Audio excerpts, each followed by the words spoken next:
Komo airfield landowners give final warning.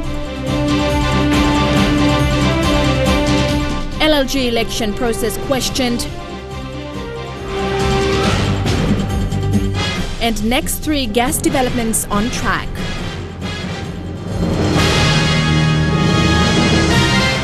This is the National EMTV News with Helen Sayer. Good evening and thanks for joining us for Friday's news. Komo airfield landowners in Hela have given the government a final warning. Spokesperson John Pipija says the government must stop making excuses and compensate the 16 clans who have been left out from benefits. Chairman Pipija says for 8 years no development forum was held. 3 MOAs signed, but the landowners have not been recognized. This is the 4th time the Komo airfield landowners have publicly urged the state to recognize them as custodians of the biggest airfield built in the country. Chairman John Pipija says the 16 clans now have one voice and want the government through the Minister of Petroleum to pay what is rightfully theirs. Mibla lakim government must compensate the Mibla loan, neglect. Loan no one looks up of Mibla. Go along UBSA, na LBSA, na no got development forum too. Suppose no got then, about by pass enough. Finish him ADR, walk long, look sabalon, look good long all, papa ground na, bien, come up in agreement long airport. According to the 16 clans, Komo airfield owners have not signed a MOU for the airfield to be a separate facility from PDL 8. Chairman Pipija says the state has ignored these but is aware of the truth. Komo airfield is not belongs to 32,000 people from Komo. And belongs 16 black clans. Not even though 30 clans belong block 1787. It's not part and parcel of block 1787. The Komo airfield has been closed for almost 7 weeks. A peaceful protest was held with the government yet to respond. This group of landowners have waited for almost 8 years for the benefits. Mibla team now. No affliction of 5 years start. Because Mibla Savars and Mibla yet 5 years working to Gamna, Gamman Action Mobile, Paulo Mibla Savabinis. So we are team now. I must to come about by none of open unless Action Mobile want to public in government, give him more kita answer from Mibla petition. How much days later go come one them all answering question from Mibla and then Mibla beg him. So all come back logo no come back or stop yet. They now want the state and developer to settle all the grievances. This includes an ex gratia payment of 10 million kina and seed capital through the business development grants. The landowners now have given the state 7 working days to respond. Miblang bayo ko tan bayo sa lo airport. Miblang yan basteri mo ko blocks na miblang bayo working house na sleeping set. Long airfield government free lo come na so di miblang out time airport bastam na bayo ko out. Jack Lapava Jr. National EMTV News. The state negotiation team on new gas projects has assured the country that negotiations on the next 3 gas developments are on track. The NST, led by Chief Secretary Isaac Lupari, met this week and provided an update on the work of the team to progress development of Pinyang, Papua and Twinza LNG projects. According to the state negotiation team, discussions with the 3 project lead developers have been going well, with the state team confident of having project agreements signed by Q1 2019. Since our establishment up until now, we had presentation from the 3 companies in terms of the work they've done and to understand where they are, whether they are ready for us to commence negotiations. That also looks at the technical work, the drilling, and so forth. The state negotiation team has also made it known that at this stage, it is looking to develop all 3 projects in parallel, with no intention on focusing on one over another. The window for opportunity is between now and 2020. If we don't get some of the project into financial investment decision, we will miss the opportunity. It's coming to a point where we are now finalizing the metrics, the negotiation term sheets are going to be finalized, and we are not far away, and it's very timely that Dr. Fesharaki is coming in to give a little bit more insight to the team. This week, the team met with Dr. Ferdon Fesharaki from Facts Global Energy, a leading authority on LNG. According to Dr. Fesharaki, given the current world LNG market, Papua New Guinea has until the year 2020 to commence construction and production on new LNG projects. He says keeping to within this timeline to develop the proposed projects is crucial, as any delays would possibly mean the country missing out on securing lucrative LNG markets, especially within the Asia region. What is going to happen is that a huge amount of new projects from the US, from Canada, and from Russia, from Qatar, in this global market, it doesn't matter what region you are in, your destination is always the big consuming countries in Asia, and so it is really sort of the volume which is coming in competition, which is critical. But for PNG, despite the best efforts of government to progress these 3 LNG projects, challenges will remain. Among them, completion of the all-important social mapping exercise, something which the state negotiation team hopes will be concluded successfully by project lead developers. Obviously, under the Oil and Gas Act, the developers are responsible to do the social mapping, or what we call the landowner identification process. So one of the things that we've been advocating all along with those 3 developers is that you need to fulfill your legal responsibility. And I'm happy to say that for PASCA, I think all 3 projects, the companies are almost there, finalizing their social mapping and landowner identification. We are ready to then go into the negotiation process to conclude the gas agreement, so we can meet the FID timeline of late 2019 or early 2020, that window, so we can deliver our LNG when the market is right, which is about 2024. Meribatulo, National EMTV News.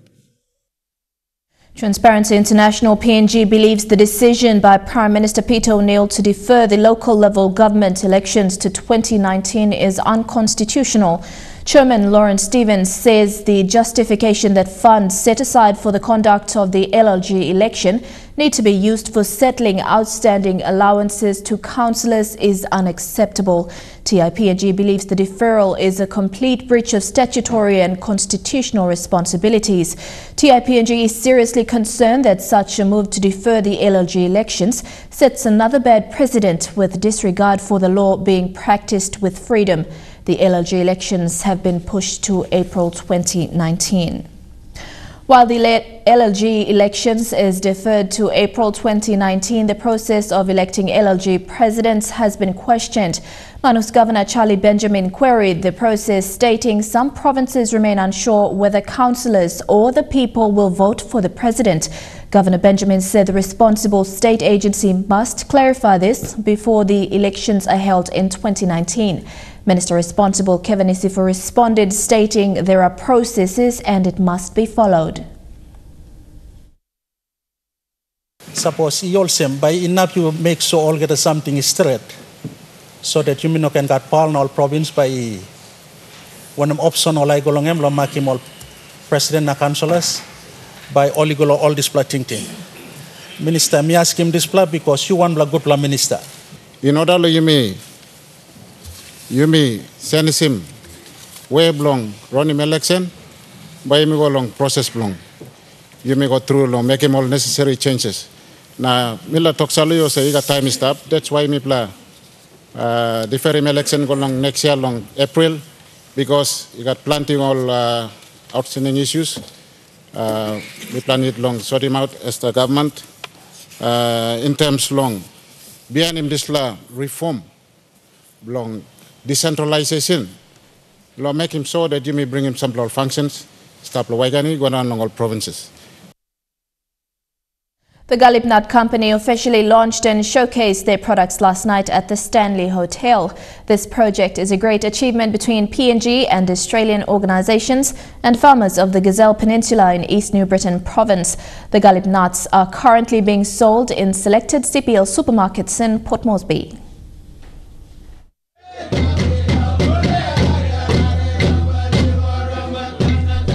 Last night, over 50 participants gathered to celebrate the great achievement between PNG and Australian organisations and the farmers of East New Britain. Australian High Commissioner Bruce Davis said, through work that has been going on, they have been engaged in 5 projects of transformative agricultural work and agricultural enterprise at a budget of 3.5 million Australian dollars. There will be a second phase to this transformative project work between 2019 and 2021, and that'll be for around 1.5 million. The launch of commercializing the indigenous nut found in the coastal and New Guinea islands was a project that took over 10 years of research to reach this point. We want to be partners with you. We look at the Australians, we look at all our friends. We want you to help push this boundary. And if you push this boundary, at the end of the day, we're helping the people of this country, touching the lives, that's why I was saying. ACR Research Program Manager Tony Bartlett mentioned that this was one of the most exciting projects in his portfolio of projects. And people have talked about some of these elements in the previous speeches where we're trying to commercialise an indigenous product that wasn't previously available in commercial markets. So you need to marry the science with all the enthusiasm of people and then bring the private sector along so that they can create the opportunities for the people that grow and sell the nuts to the processors. CPL Group has taken on the challenge of introducing the product to consumers. The group managing director emphasized the importance of developing the product in country before exporting. It is all exciting to go and export, but if we do not have the capacity, if we do not get our basics right, we will fail. We've started this project with the local market. We don't even know the demand of this product yet. We've got 8 million people. This is a nutritious product. Let's teach our people to eat this. Let's make it affordable. Let's get the population eating this first. The project is a joint research development between PNG and Australia and local farmers of East New Britain. A majority of the funding came from DFAT to successful completion of the project. Lilian Sopera-Kinea, National EMTV News. This is National EMTV News. We go for our first break now, but when we come back, we have more of the day's other stories. Stay tuned.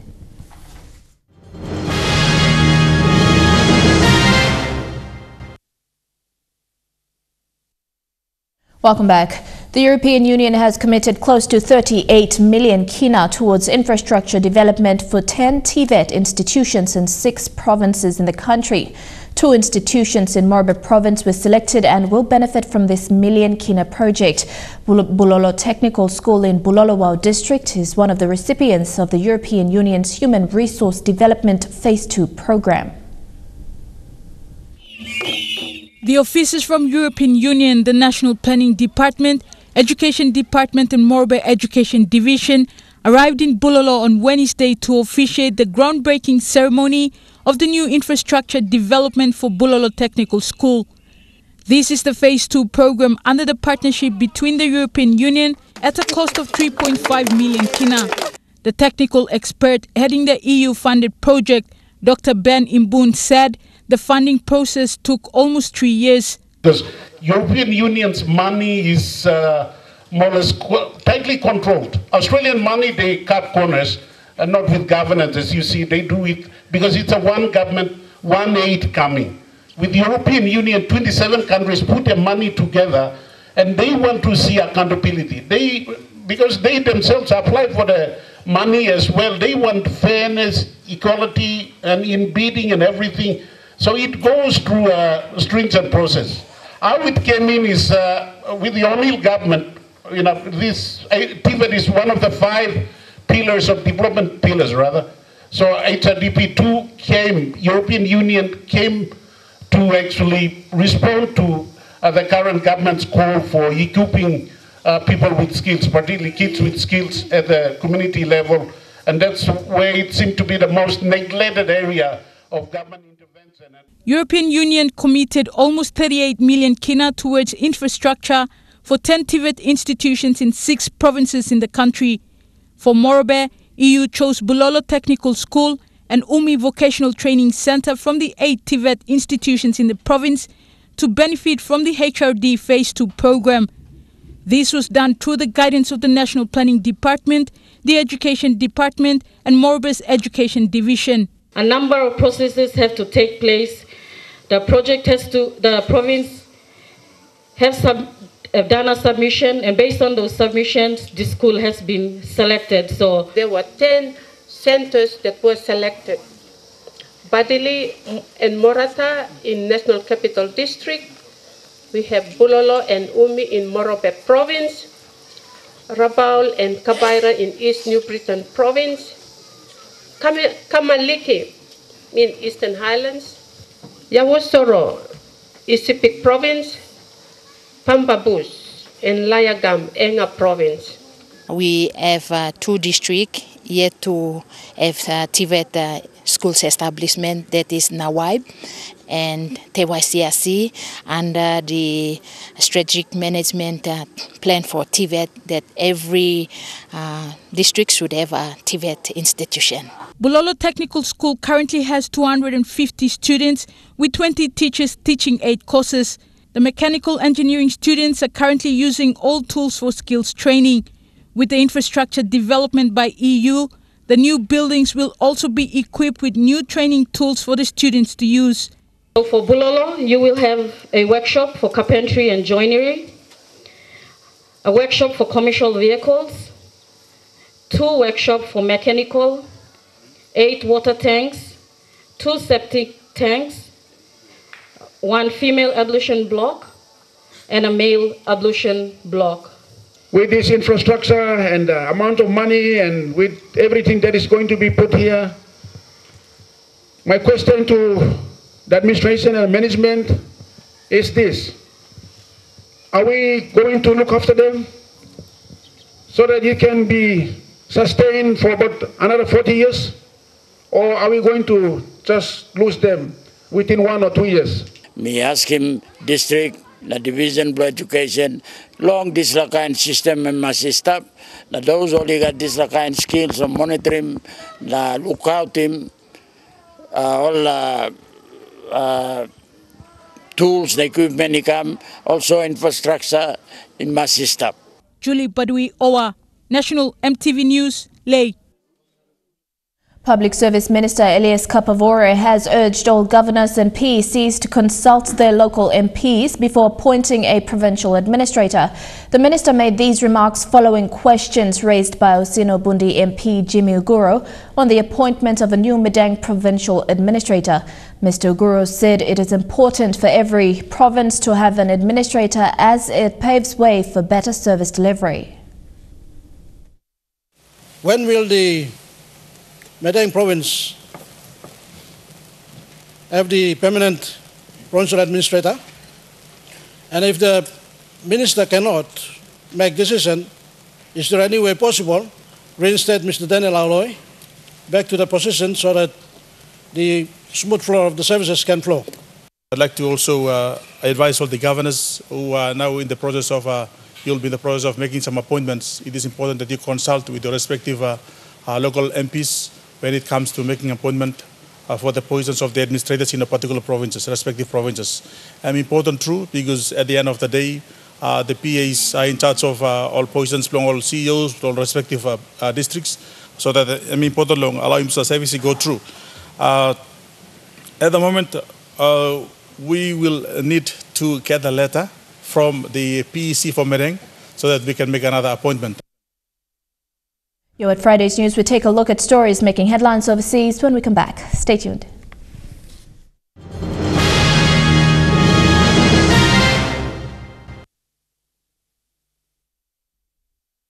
Welcome back to the news. Turning overseas, the official results aren't out yet and his rivals have alleged vote rigging.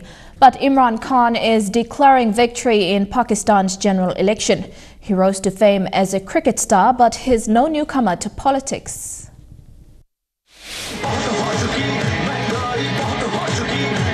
An historic height in an extraordinary journey.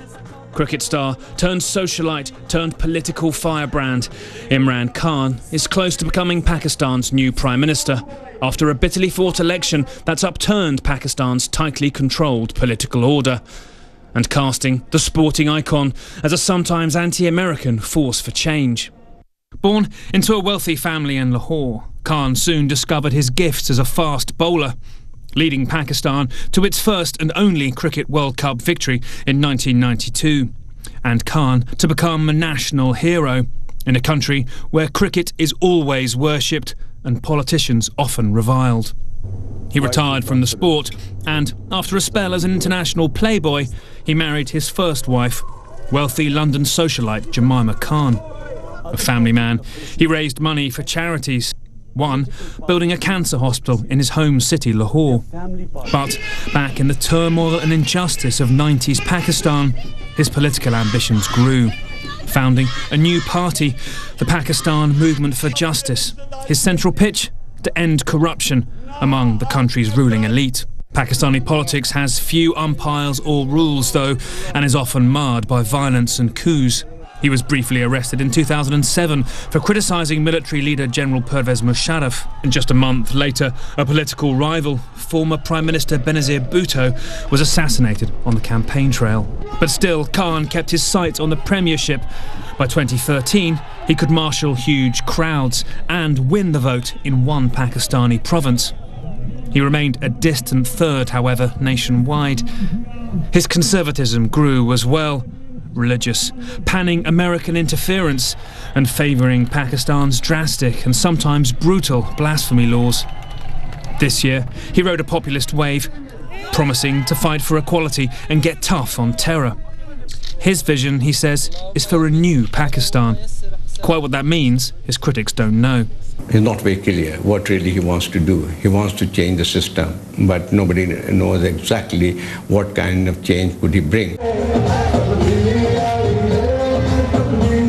His supporters think any change is good. We are supporting Imran Khan because he has promised to stop corruption in Pakistan. We are hopeful that we will have a better future and our children will have a better future.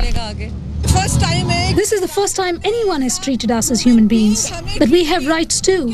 Somebody is finally saying we also need medicine and education and other things. Yet this is just the first innings. He'll need to form a stable government, handle a looming economic crisis and navigate the powerful army who really decide the winners in Pakistani politics and may still be unsure about this charismatic reformist outsider. A state of emergency has been declared in California where several massive wildfires burn across the state. The worst one is just east of Los Angeles and it's now exploded in size. Thousands of residents have been ordered to evacuate and 600 homes are now under threat from the raging flames. Tonight, with nearly 70 large, out-of-control wildfires burning across the western United States. It's just a massive plume of smoke. California's governor declaring that state of emergency for 2 California counties. The Cranston fire exploding in the last 24 hours, forcing thousands to evacuate. This fire has raced down the hillside behind me. It's being fueled by this bone-dry brush and these scorching temperatures. You can hear a tree going up behind me. It is 110 degrees out right now. It's not showing any signs of letting up. The fire roaring through this lumber yard, leaving a hellish snapshot straight out of Armageddon. This is one of the most intense feelings of heat that I've ever felt. It's easily burning over 1,000 degrees right here. And at least 5 homes destroyed so far, 4,700 acres now charred, the fire 5% contained. We were so afraid this was going to happen. Authorities say the fire was deliberately set, arresting 32-year-old Brandon McGlover overnight. He's now charged with 5 counts of arson. And I'm glad they caught him when he did, because he had intentions to keep going. Residents like Haley Brooks questioning why someone would want to create this trail of destruction. Why would you do that? Why would you put so many people at risk? There's so many homes burned down right now. The Cranston fire, now one of 6 burning in California. The Carr fire near Redding, now 20,000 acres. And near Yosemite, the Ferguson fire charring more than 43,000 acres. Parts of that park still closed. Firefighters across the region battling fierce flames and scorching heat. So, is the planet getting hotter? More scientists are now saying there is closer link between carbon emissions and rising temperatures around the world. The last time it was so hot in Britain for so long was during the long summer of 1976. The country went wild and ABBA was in the charts. There were droughts, thousands had their water cut off, and people had to collect their supplies in buckets from standpipes. This was the temperature map at the time, the heat wave in red, localised to parts of Europe, the US and Russia. Now look at this year. It's all across the Northern Hemisphere, where it's summer. Scientists have been studying whether there's a link to climate change. Perhaps, 15, 20 years ago, we would have said, well, it's possible, but we really can't say whether a particular weather event can be ascribed to climate change. Now it's becoming much clearer that we can, with quite a lot of confidence, say that something like an extreme weather event is linked to climate change. This is how the average June afternoon temperatures have been rising in Britain since 1900. And the trend is likely to continue according to computer modelling. For decades, scientists have predicted that heat waves like the one we're having will become more commonplace. It seems that that's now happening according to their research, and their projections indicate that they'll last longer, become hotter and occur more often. In recent years, there have been forest fires in California and in southern Australia. Researchers at Oxford University have been assessing the impact climate change has had in Europe. We have a very strong increase in heat waves in the Mediterranean. It's not that strong in Northern Europe, but there also is an increase. And last year we looked at heat waves in June and found there was a 4 times increase in Belgium and the Netherlands. For many, the crazy summer of 76 is a fond memory from a bygone age. But climate scientists believe that these conditions are likely to become the norm rather than the exception. At least 27 people have died after a dam collapsed in the remote part of Laos, but it's thought hundreds of others are still missing. The country's secretive communist regime has banned foreign media, but BBC correspondent Nick Beek managed to reach the disaster zone where he spoke to survivors. Bruised, bewildered, and with no idea if their parents are still alive. The stories from the hospital nearest the collapsed dam tell you all you need to know about the ferocity of the flood it unleashed. La and his wife Wan quietly explain how their 1-year-old daughter was swept away. I put my daughter and my wife on the boat. I tried to hold it, but the water was very strong, and the boat flipped over, and my daughter fell into the water. It all happened right before my eyes. It's feared as many as 3,000 people are still stranded in this part of southern Laos. Their rooftops now islands in a murky sea of despair. The authorities are reluctant for the world to see this, and so have banned foreign journalists. But we managed to press on undetected and find more survivors. Well, we've just found this shelter where hundreds of people are now gathered. They want food, water, blankets, medicine if they need it. Talking to people here, they all tell you the same story. They had very little time to escape. Their homes have been destroyed by the floodwater, and this now is the reality of their life. This evening, on the border with Thailand, new teams are arriving to help survivors and to retrieve the dead.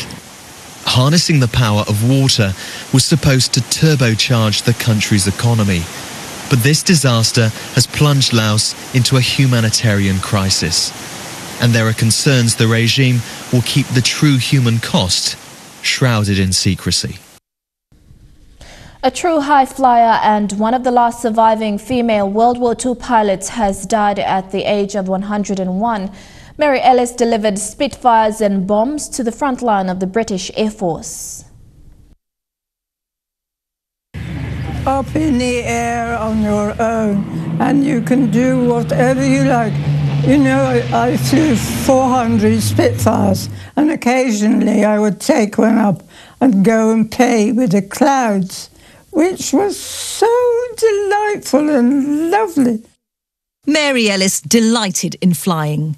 Born in 1917, a year before the RAF was created, her love of planes began early. She got her pilot's licence in 1938 and joined the Air Transport Auxiliary, a civilian organisation which ferried aircraft from factory to frontline airfield.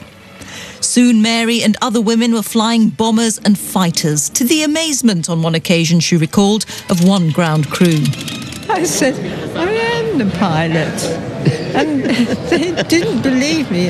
And they actually went in the airplane and searched it to find a pilot. And they came back and said, there's nobody there, you must be. After the war, Mary Ellis lived on the Isle of Wight, where she managed Sandown Airport for 20 years. Of her time flying, she said, I'd like to do it all over again. There was a war on, but otherwise it was absolutely wonderful.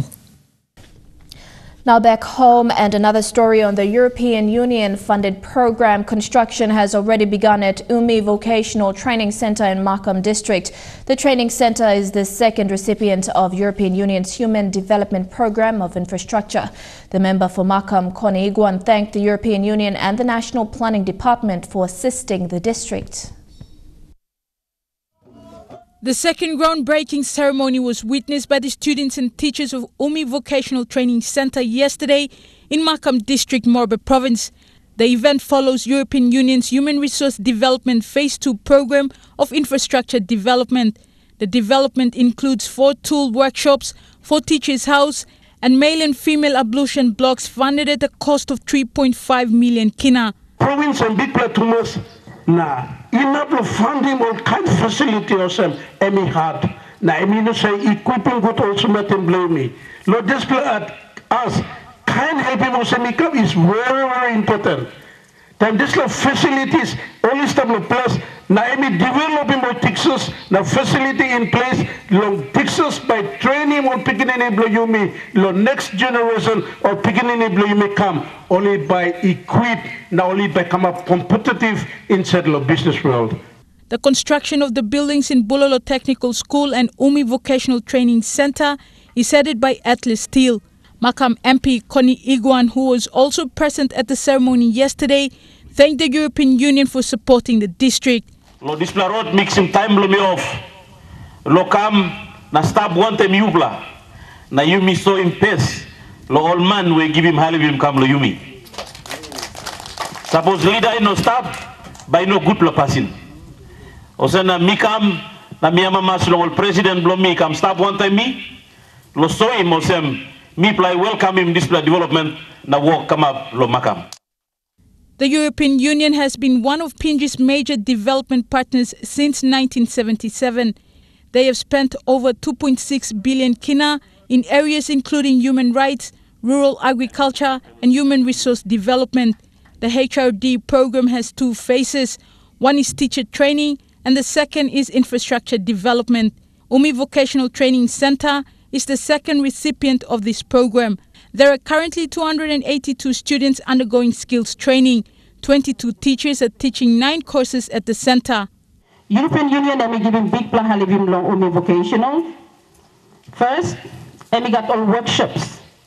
Emi running all workshops long halivim mi plan all teacher. Long every different trade areas. The construction of the 4 tool workshops here began 2 weeks ago. The buildings will be occupied by students undertaking 4 courses here at Umi Vocational Training Center. The buildings are supposed to be completed by next year. Julie Badui Owa, National EMTV News, Makam. You're at National EMTV News. Stay tuned for some sporting updates in Chukai Sports coming up next.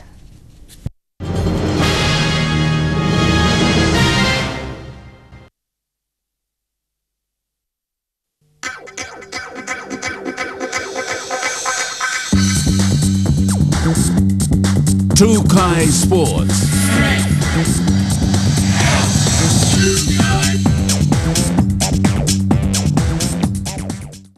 Welcome to Chukai Sports. 18-year-old Chelsea Garessa, who scored the first try for Papua New Guinea against Australia in their first Rugby World Cup Sevens match, caught up with MTV's Godwin Eki to share her experience. Not only did she score the first try, but she also scored in 2 other matches played against Brazil and Mexico. Yeah. It's the try that 18-year-old Chelsea Garessa will find hard to forget in years to come.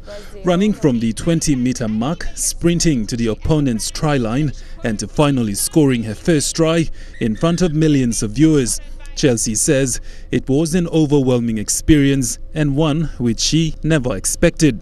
Former vice-captain Debbie Kaure, who was sitting on the bench, explains what the moment felt like watching young Chelsea Garessa boost the level of performance of the ICTSI Palais. I was on the bench when they were the first 7. Actually 2 of us, and then she got in to sub Fatima just on time when she got that ball. Yeah. And then I was on the side. I couldn't sit. I actually stood up and I was yelling at her like, "Go Chelsea!" And then when she scored, I got so emotional about it. Yeah. 6 minutes today. Well, Tanagato overcommits, and suddenly PNG away. Listen to the crowd shouting. Oh, this is a big moment for Chelsea Garessa. Wow, what celebrations! In an interview with Chelsea, it was clear she was speechless. She also equally scored 2 other tries in her respective matches against Brazil and Mexico. Try yesterday, I'm going to get a second here, and Garessa sprints the length of the pitch, the touchdown underneath the post. Look how happy she is with that. Fantastic. So what was it like? I'm sure the whole PNG watched the first try you put for ICTSI Palais and of course for PNG. What was that feeling like? Because we could see that determination as well as the pride and all the smiles that came with it. It was, I don't know, it was shock like for me to score a try. Like I didn't know I was gonna score it, but when I saw that gap from the outside and I ran for it, I was like, in my mind I knew that I was gonna make it. And so when I saw the try line, I got all smile on my face and I was like, that's it, I go for it. And then I scored, and it's just what an experience too. Chelsea's encouragement to aspiring rugby players is to never give up. When I first scored the first try, I felt like I could score more. Yeah, during the 3 games. So I did score 1 against Brazil. There was a second runaway, and then the 3rd one in Mexico. So. Her next event, she says, will be to prepare for the Oceania Sevens later in the year and hopes to make the cut. Yesterday, not many players can say that they beat the whole Australian backline. Godwin Eki, National EMTV Sports. President of PNG Rugby Football Union, Ben Frame, congratulated the PNG Pukpuks for their outstanding performance at the recent Rugby Sevens World Cup in San Francisco. Speaking to MTV Sports, Frame said the level of performance shown on the field by the players was overwhelming and a testament of the effort the team put into preparing for the tournament. And here come the teams. Considering their inaugural performance at this year's Rugby Sevens World Cup in San Francisco, President of the PNG Rugby Football Union, Ben Frame, praised the Pukpuks for a job well done. Get their try. It's Willie Tira for Papua New Guinea. He says the talent displayed to face some of the world's best rugby players were some of PNG's best and homegrown talents. As they get older, they can learn the finer arts of the game, but we just have natural talent. And as you've seen on the world stage, we have speed to burn. We have very quick athletes and very skilled athletes in that respect. And you can see Papua New Guinean rugby is playing a lot like Fiji used to do in the years prior. So the talent is there. It's just a matter of nurturing junior talent and obviously giving our seniors the best possible preparations leading into tournaments. He says Puk Puk's performance on the field was brilliant. The attack and defense and the great techniques used by the players. What would you like to see from the raw talents that PNG has? Well, the beautiful thing about Sevens is the raw talent that comes from the PNG side is homegrown talent. You look at the 15s game and it's a lot of kids that went to boarding school in Australia and they play overseas. Frame says moving forward, PNG has enough raw talents to come through the ranks to represent PNG, but more still needs to be done to bring the young players to meet international standards. Sevens is the grassroots game. Our talent is coming from kids who have played rugby on the beach all their lives or up in the highlands just on a paddock. The talent is there. I think it's the responsibility of organisations like PNG RFU to nurture junior talent, get junior rugby back as a game where we have boys and girls just throwing footballs around and playing rugby. And the Puk Puks ended their competition in the 17th sport at this year's Rugby Sevens World Cup 2018 in San Francisco. Wouldn't he like to seal this with a hat-trick? The next event for the national men's team will be the upcoming Oceania Sevens tournament in Fiji later in the year. Godwin Aki, National EMTV Sports. Trukai Sports continues with more after these messages. Stay tuned.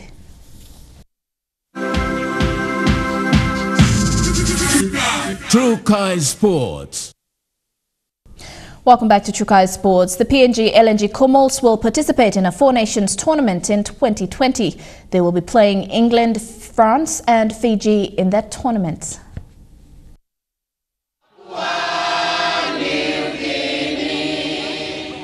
Issues regarding player availability to take part in international test matches have been raised because of how the Rugby League calendar has been done.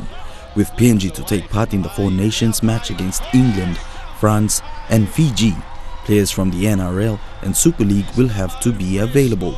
Ongoing debates may see a few changes made to the calendar. The PNG Komols have 3 test matches yet to be played this year. The Prime Minister's 13 for the first time will be a sanctioned test match between Australia and PNG and will be played in October at the National Football Stadium.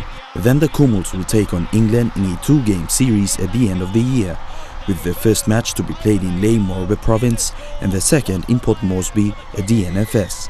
Meanwhile, Women's Rugby League in PNG has progressed over the years, with the Oil Search PNG Orchids competing at the inaugural Women's Rugby League World Cup and the recent announced partnership between the Orchids and the Brisbane Broncos.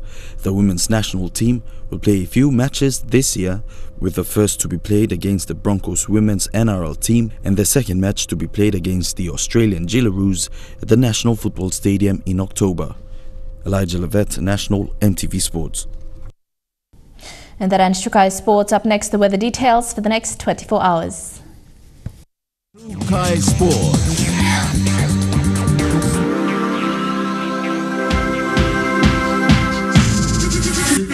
Trukai Sports. The weather details were proudly brought to you by Dulux, celebrating 50 years in PNG and the only paint made in PNG.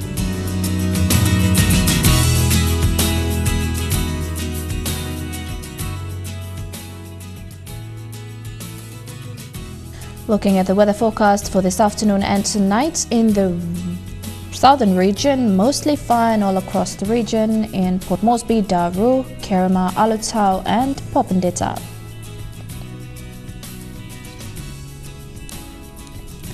And in the Momaste region, mostly fine in Lae, mostly cloudy in Wau, brief showers in Medang, a shower or two in Wewak and Whanimo.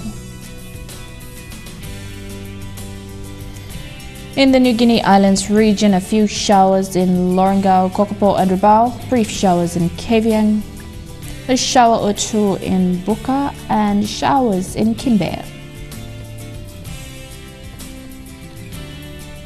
And in the Highlands region, fine weather in Mount Hagen, Mendi and Wabeg, showers and some morning fog in Goroka and Kundiawa. Forecast for small ships for the next 24 hours. Waters of southern PNG Indonesian border through Torres Strait to Daru, to Kiwai Island, to Kerma, Yule Island to Hood Point, with waters of eastern and western Milne Bay Islands, with waters of Samarai Island to Cape Vogel, to Finschhafen, with waters of Manus and its western group of islands, and with waters of East New Britain to New Island and Bougainville, seas of 0.5 to 1.5 meters. Waters of Finschhafen through Vitias and Dampier Straits to CSC Islands to Long Island, and with waters of West New Britain, seas of 1.5 to 2.5 meters. Waters of Long Island to Medang, to Bogia, to Wewak, to Aitape Vanimo, and northern PNG Indonesian border, seas of 0.5 to 1 meter.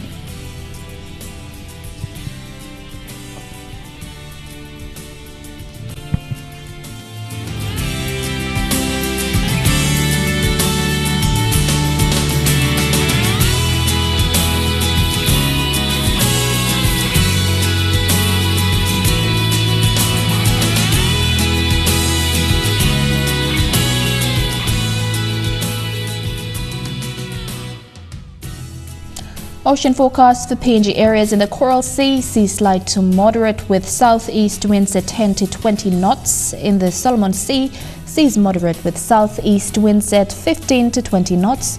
Bismarck Sea, seas moderate with southeast winds at 15 to 20 knots with gusts. And in the Pacific Ocean, seas light with southeast to clockwise winds at 10 to 15 knots.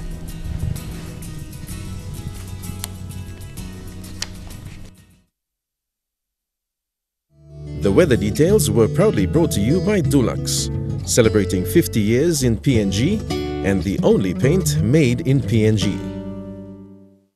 Before we go, here's a recap of our main stories.